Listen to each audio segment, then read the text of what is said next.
এটা শুধু আমি একটা কনসালটেন্ট ধরে বলতে পারি যে আমি 10 মেট্রিক টন প্রোডাক্ট আনলাম, আমার কিনা এত, কিন্তু আমার কিনা দামই তো আমার কিনছি না, এই 2,70,000 ইনটু $3,000 অতিরিক্ত করে যাবে কিনা এটা? হ্যাঁ, সেটাই যাবে, সেটাই যাবে, সেটাই যাবে। বলছেন 2,70,000 না, এটা 1,70,000 যেটা ইম্পোর্ট হয় ইনটু $3,000।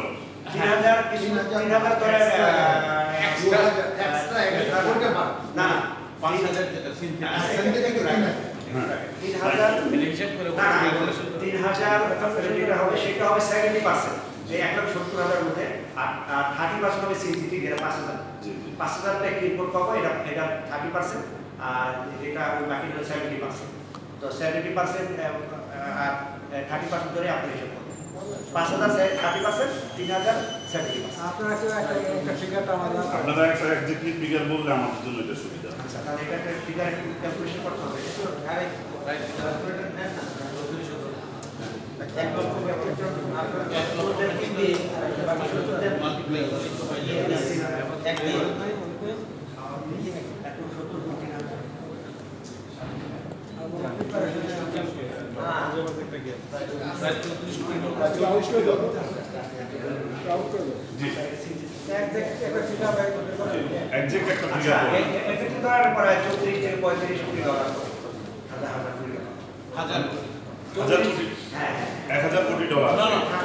34 থেকে 35,000 34 থেকে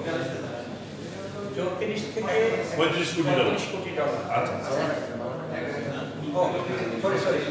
ভালো করে একটু দেখেন, ভালো করে দেখেন, এটা কিন্তু ইয়ে হবে আপনাদের রেফারেন্সে যাবে। হ্যাঁ,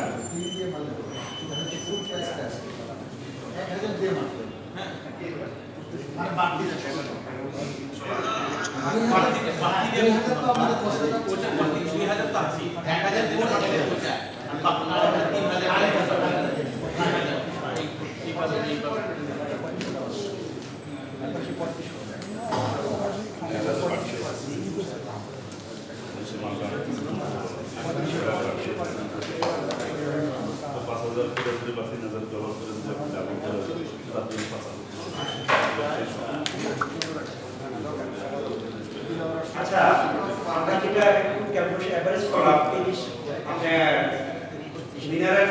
মিনারেলকে আমি 70% ধরে, সিনথেটিকে 30% ধরে এই হিসাবটা একটা ক্যালকুলেশন করলাম। এক্ষেত্রে আসে প্রায় ওভার ইনভয়েস হবে বাংলাদেশ থেকে প্রায় বছরে 34,000 কোটি ডলারের মতো, 34,000 কোটি ডলারের মতো ওভার ইনভয়েস। 34 কোটি ডলার। 34 কোটি ডলার, 34 কোটি ডলার। এটা বাংলা টাকায় কত হয়? প্রায় 3,800 কোটি টাকা, 3,800 কোটির মতো এটা ওভার ইনভয়েস হয়ে দেশে বাইরে চলে যাবে টাকা প্রতি বছর। এই ওভার ইনভয়েস যদি ওভার ইনভয়েস।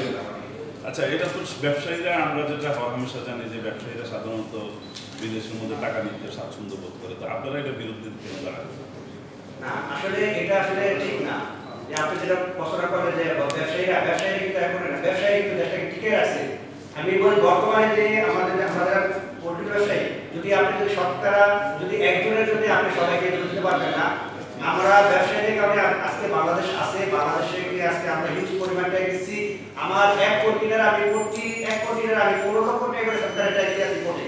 তো আমরা ব্যবসায়ী কিন্তু বাংলাদেশে টিকে রাখছি, কিন্তু ব্যবসায়ীরা সেটা হয়তো আপনার বলে হতে আমরা হতে পারে কিংবা অন্য কোনো সেক্টর হতে পারে, কিন্তু মুষ্টি মেয়ে যেটা হয়তো সরকার 1% না, অনেক বেশি হবে, হয়তো 5,000 তারা কিন্তু আমাদের তো যারা ব্যবসায়ী তারা আমরা এগুলো করি, আমাদের সেক্টরে এটা প্রশ্নই আসে না। এমনভাবে ভাবা যায় কিনা যে আপনারা বললেন না ব্যবসায়ীরা বাংলাদেশ আপনাদের বাঁচায় রাখছে বাংলাদেশকে, হ্যাঁ, এবং ভাবতে পারেন কিনা বাংলাদেশ আপনাদেরকে বাঁচায় রাখছে, কারণ কি আমরা যদি ইউজ না মানে ইয়ারা যদি ইউজ না করে তাহলে তো আপনাদের ব্যবসা হবে না। এভাবে ভাবার সুযোগ আছে কিনা? না, নাই।